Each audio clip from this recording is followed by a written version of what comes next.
ગાંધીનગરના દહેગામ તાલુકામાં લઠ્ઠાકાંડ મામલે વાવ ધારાસભ્ય ગેનીબેનનું નિવેદન સામે આવ્યું। રાજ્યની રાજધાની ગાંધીનગરમાં બે લોકોએ જીવ ગુમાવ્યા એ દુઃખદ બાબત છે। દેશના ગૃહમંત્રીનું હોમ ગ્રાઉન્ડ અને રાજ્યની રાજધાનીમાં દારૂડિયા બેફામ છે।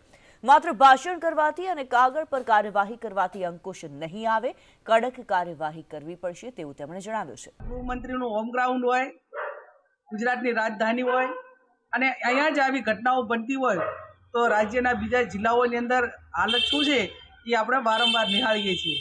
ત્યારે માત્ર ભાષણ કરવાથી અને કાગળ ઉપર કાર્યવાહી કરવાથી એનું કામ નહીં પતે, પણ કડક એનું અમલીકરણ થાય એવી કાર્યવાહી એ રાજ્યના ગૃહમંત્રી, રાજ્યના પોલીસ વડા અને દેશના ગૃહમંત્રી કડક સૂચના આપીને હવે પછી આવા પરિવારોની છત્રછાયા ના ગુમાવવી પડે એના માટે ગંભીર બને।